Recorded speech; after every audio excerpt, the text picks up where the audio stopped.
Listo, mi negro, empiezo. Listo. Entonces el tema de hoy es enfermedad de Payet. Los objetivos que tengo para la charla es dejar unos puntos claros sobre el diagnóstico, el tratamiento y el seguimiento. Entonces epidemiológicamente es el segundo trastorno más óseo más común, es la osteopatía más común después de la osteoporosis. Se da predominantemente en mayores de 50 años, con una incidencia de 3% que aumenta el 10 en mayores de 85 años, afectando más a hombres que a mujeres.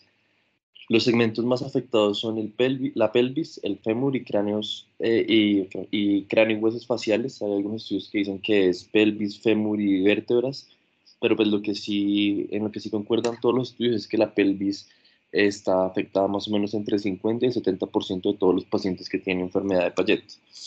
Entonces, de los factores de riesgo más importante está el antecedente familiar de primer grado. Esto dice que aumenta la prevalencia entre 7 a 10 veces. Hay estudios que han mostrado que los pacientes con enfermedad de Payet tienen un antecedente familiar de más o menos entre el 15 y el 40%.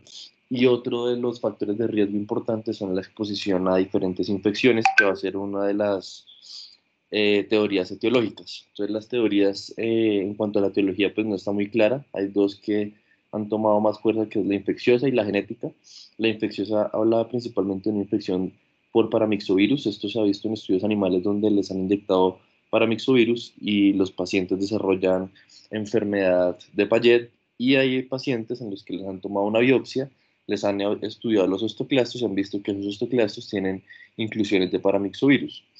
La segunda teoría es la teoría genética, donde han establecido que hay una alteración en el gen que codifica para la proteína P62, que es la que está encargada de activar el factor kappa, que a su vez se encarga de la activación de los osteoclastos. Entonces, lo que sucede en la enfermedad de Payet es que hay un mayor número de osteoclastos que a su vez son mucho más grandes en tamaño. Se dice que hay más o menos 100 veces más de osteoclastos que son mucho más grandes, y al haber una resorción acelerada, pues va a haber una formación ósea acelerada, que esto lo que genera es un depósito de hueso desorganizado, biomecánicamente más débil.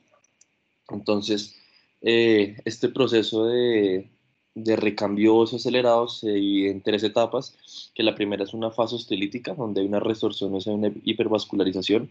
La segunda es una etapa mixta, donde permanece la fase 1 osteolítica, y además hay una producción de matriz ósea nueva. Y la tercera es una fase esclerótica, donde ya disminuye o ya cesa la resorción, y esto tiene como resultado ese hueso nuevo que se forma, que es denso, esclerótico y desorganizado, y pues eso se traduce en un hueso mucho más débil.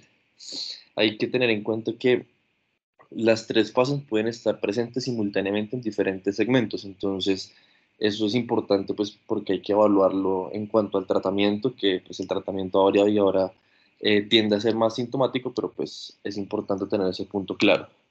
Entonces, este hueso desorganizado, que es la premisa de por qué es un hueso más débil, histológicamente se ve así, y es que pues primero los osteoclastos son mucho más grandes y se depositan en un hueso que, cuando se evalúa en diferentes tinciones y microscopía electrónica, pues se ve que son osteonas y hueso trabecular depositado de manera desorganizada, y eso lo hace estructuralmente más débil.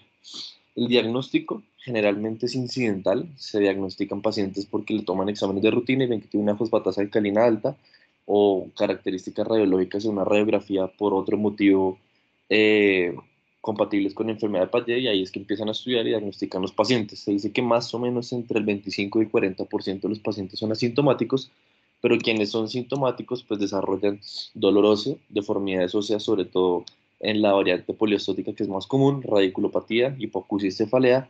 Digamos que posiblemente las más relevantes para nosotros desde nuestro punto de vista pues van a ser el dolor óseo, las deformidades y la radiculopatía.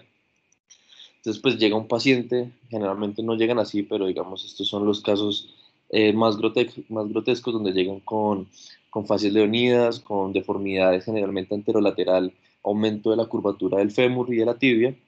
Entonces, en este momento, pues que uno sospecha la enfermedad, la Asociación de Endocrinología Americana recomendó en su guía del 2014, pues este paso a paso para el diagnóstico, que es en un paciente en el que se sospecha enfermedad de Payet, tomar radiografías de las regiones afectadas.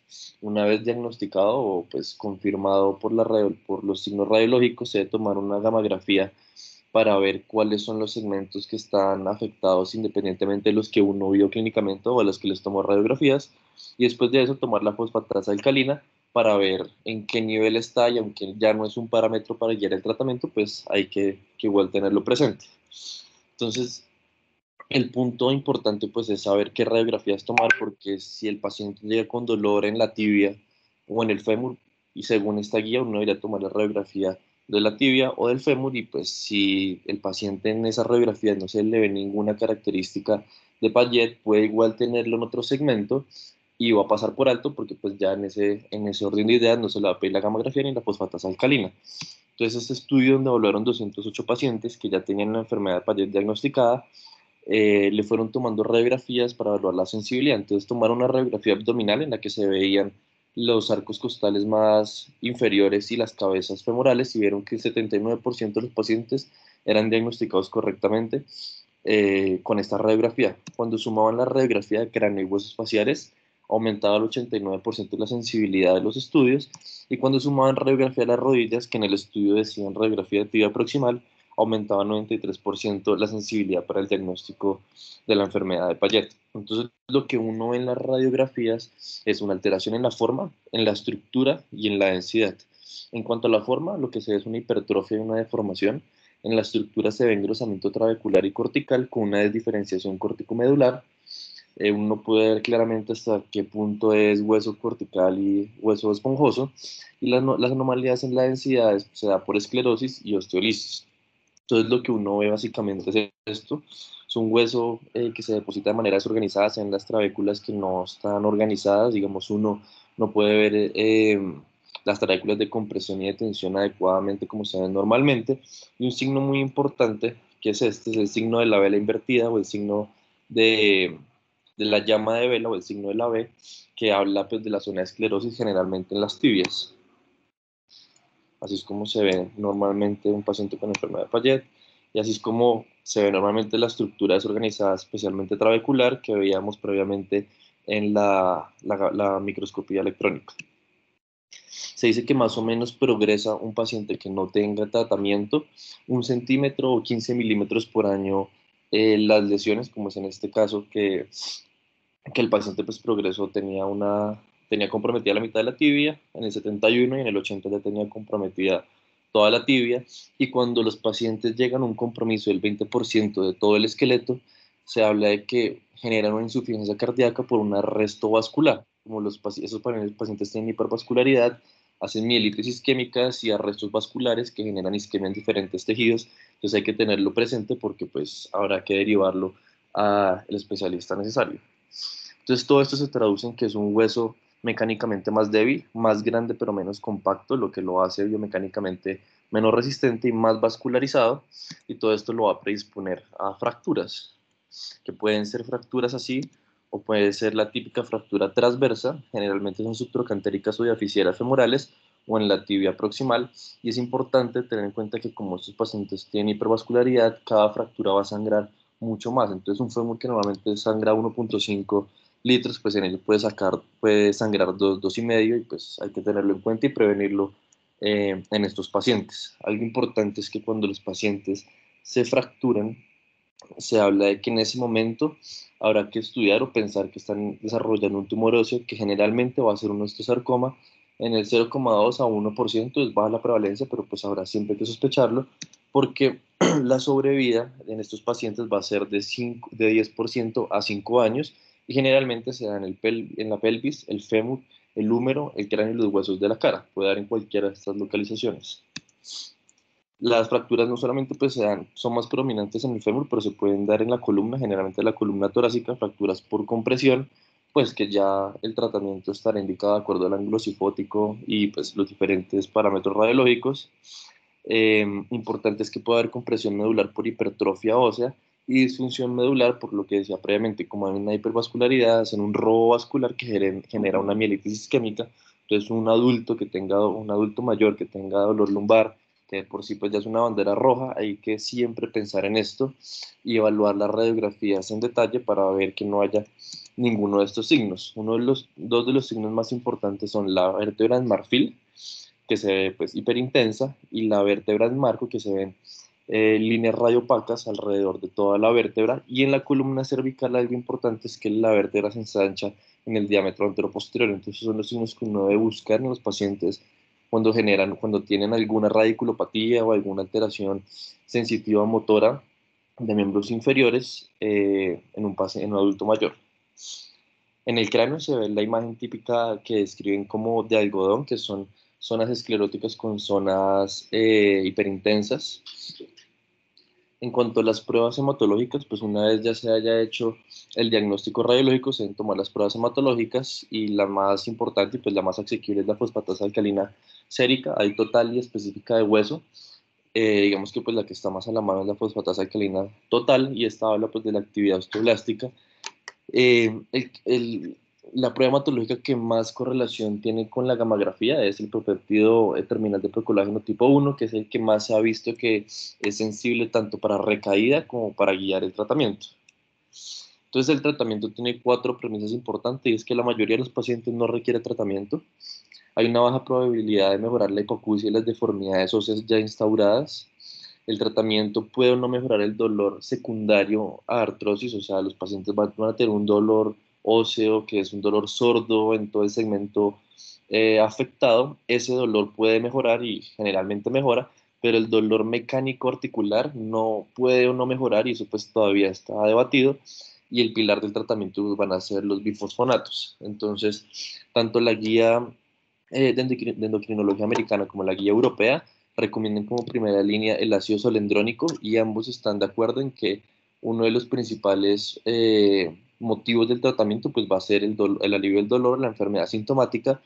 En la guía americana ellos se inclinan también por dar tratamiento en los pacientes que tienen potenciales complicaciones derivadas de la enfermedad.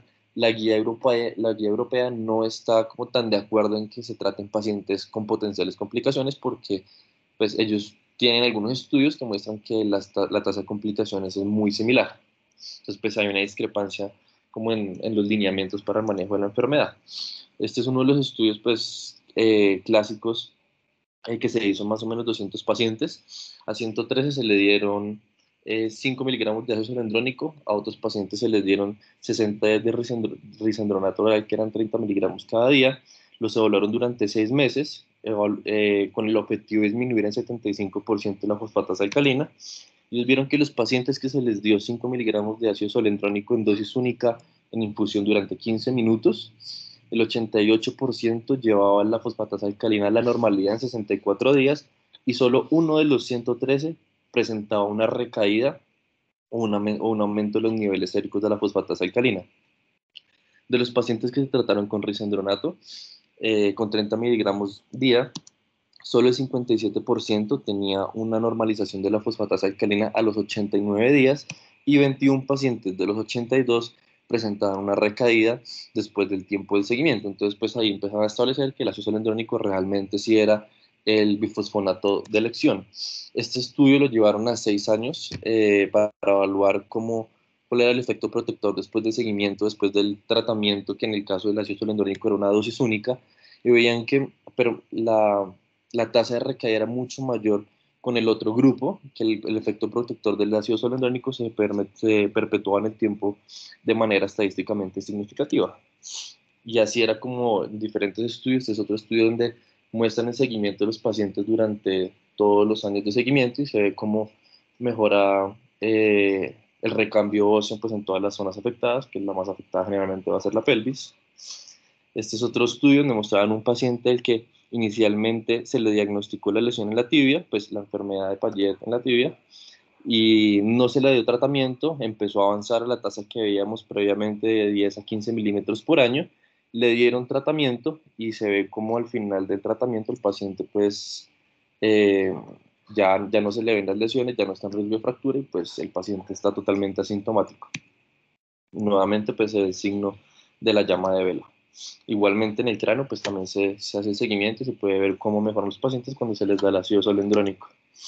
Entonces, una revisión de Cochrane quiso como establecer los puntos más importantes. Es una revisión que se hizo en el 2017, evaluaron 20 estudios con 3.000 pacientes, y de los puntos más importantes que me parecieron son la comparación de bifosfonatos versus placebo, bifosfonato versus, pues, cualquiera de los bifosfonatos en comparación que existan, Y el tratamiento sintomático versus intensivo, entonces, bifosfonato versus placebo, había una disminución en la fosfatasa alcalínica, fosfatasa alcalina, la mejoría radiológica y la sintomatología fue estadísticamente significativa a favor de los bifosfonatos.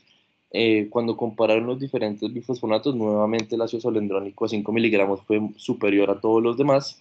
Y en cuanto al tratamiento sintomático versus intensivo, que es lo que más se ha debatido, vieron que no había ninguna diferencia y digamos que a raíz de esto pues hay diferentes estudios. Este es el estudio más importante que hay en ácido solendrónico. Hay dos estudios importantes que son uno el Horizon para osteoporosis y otro que es el estudio PRINCE para enfermedad de Payet. Entonces el primero evaluó 1.000 pacientes y unos les dieron tratamiento intensivo que se basaba en varios ciclos de bifosfonatos hasta normalizar la fosfatasa alcalina, y a otros se les dio manejo sintomático, primero con analgesia y después con bifosfonatos, únicamente enfocado en mejorar el dolor óseo, y evaluaron como resultados fracturas, calidad de vida, dolor óseo y dolor corporal general. Vieron que no había ninguna diferencia al final de los 3 años en ninguno de los dos grupos, y desde ahí empezaron a abogar por únicamente dar bifosfonatos o dar tratamiento a los pacientes que estaban con sintomatología. Estos pacientes los siguieron, de los 1.000 pacientes, siguieron 500 durante 5 años más, evaluando los mismos resultados y las mismas terapias, y vieron que a 5 años no pues, persistía el mismo resultado sin haber ninguna diferencia en la tasa de fracturas o el riesgo de fracturas, la calidad de vida, el dolor óseo o el dolor corporal. Y desde ahí pues se plantearon diferentes guías que establecen que únicamente se le debe dar manejo con ácido solendrónico a los pacientes que están sintomáticos. Sin embargo, pues la guía europea plantea que hacen el paciente que está sintomático, pero tiene una actividad metabólica muy alta, o sea, tiene una fosfatasa alcalina muy alta, o el paciente radiológicamente se ve muy afectado, y dicen pues que se debe considerar la terapia con bifosfonatos para suprimir la actividad sin que haya un beneficio clínico eh, pues muy certero. Y establecen que la calcitonina es la segunda línea en caso de que los bifosfonatos estén contraindicados para el dolor óseo como tratamiento a corto plazo. Entonces, el seguimiento de estos pacientes se va a hacer con gamografía, que es el gold estándar para evaluar la actividad y la recidiva, y esto pues va a permitir establecer las zonas afectadas y las zonas en riesgo, porque como vimos previamente, pueden haber diferentes segmentos en diferentes fases de las 3 fases que vimos previamente de actividad. Y en cuanto a los marcadores pues, que se deben tomar, además de la gamografía, porque la gamografía no siempre está disponible, el que más correlación tiene con esta va a ser el péptido que vimos previamente, que evalúa generalmente la formación ósea y tiene la mayor correlación con la actividad post-tratamiento. Sin embargo, pues la fosfatasa alcalina eh, propia de hueso y la fosfatasa alcalina total son las más costo efectivas porque tienen una sensibilidad y una especificidad pues importante y son mucho más asequibles al día a día. Y pues en cuanto a las intervenciones quirúrgicas, que realmente pues no van a generar mayor controversia, digamos un paciente que se fractura, pues hay que tener en cuenta es que hay un aumento del radio de curvatura del fémur, que pues sabemos que es más o menos de 1,38 metros, pues eso va a haber aumentado, y si se intenta una fijación endomedular, pues hay que ver cuánto ha aumentado en radio de curvatura ese fémur. Pero los pacientes que desarrollan una coxartrosis, pues el reemplazo de cadera sí va a tener algunas premisas importantes, porque van a haber algunos gestos quirúrgicos que habrá que tener en cuenta, porque si no tienen en cuenta, pues los resultados van a ser diferentes, que por sí ya se ha visto que los resultados son inferiores solo por tener la enfermedad, ya van a haber mayores tasas de luxación, de infección. Entonces, lo que se ha visto es que pues, hay una mayor protusión acetabular, hay una coxa vara más pronunciada, el arqueamiento femoral, hay un hueso esclerótico denso y una hipervascularización, que va a hacer más difícil la luxación durante la cirugía, que puede generar que uno tenga que hacer la osteotomía in situ. El fresado femoral pues, va a ser mucho más difícil por la densidad del hueso, va a haber un requerimiento de osteotomías, y la fijación del cemento es un punto que se ha debatido, y digamos normalmente uno sabe que los pacientes que no tienen enfermedad de Payet y se le hace mayores de 75 años, la mejor artroplasia cementada contra no cementada, 90 días le va a mejorar a los pacientes que tienen la artroplasia cementada. Eso no es tan cierto en los pacientes con enfermedad de Payet, porque el recambio óseo va no va a permitir que haya una adecuada integración del cemento y el ingrot y el outgrowth pues no va a ser igual. Entonces, pues hay dos premisas importantes, es que el aumento del recambio, como es previamente, va a limitar la integración y fallas en las artroplastas cementadas, y que en el preoperatorio los bifosfonatos y la calcitonina pueden reducir la hemorragia intraoperatoria y el aflojamiento aséptico en el seguimiento. Entonces, este estudio donde evaluaron 358 caderas a las que se le hizo pues artroplasia en pacientes con enfermedad de Payet, 69 cementadas, 29% no cementadas y 2% híbridas, en pacientes en un promedio de 70 años, y lo siguieron a 8 años, vieron que los pacientes que se les hizo la artroplasia cementada, la tasa de aflojamiento era más o menos del 3%, en los que se les hacía una artroplastia no cementada, era alrededor del 6%, el 3% 15 años y 6% 7 años. Los pacientes que tenían la artroplastia cementada, la tasa de revisión era del 6% a 8 años, y los pacientes que se les hizo no cementado era de 9% a 6 años. Entonces, para el tratamiento, hay unas indicaciones que se han establecido, eh, como algunas premisas pese a lo que han indicado algunas guías, y es que los síntomas se deben tratar pacientes con síntomas por lesiones óseas activas, profilaxis en huesos que soportan carga o un sitio de compresión nerviosa, cuando la fosfatasa es mayor de 2 a 4 veces el límite superior, cuando hay una cirugía electiva que involucra un hueso afectado, o cuando hay hipercalcemia por inmovilización. Entonces, pues a modo de algoritmo lo traigo así. Entonces, un paciente que consulta y tiene síntomas o se le va a hacer una cirugía en los huesos afectados, pues se debe tratar. En caso de que no, si el paciente tiene lesiones de alto riesgo bioquímicamente activas, pues se debe tratar. En caso de que no, se le evalúa la fosfatasa alcalina, y si está aumentado de 2 a 4 veces el nivel normal, pues se debe tratar, y en caso de que no, pues se le debe hacer seguimiento radiológico y bioquímico al paciente. Y esta es una de las tablas que tenía la guía europea, que resume absolutamente todo lo que he dicho previamente, como para tenerlo en el celular en un screenshot, y le dice cómo hacer el seguimiento, qué mandar, cuándo mandarlo, cómo darlo y cómo tratarlo.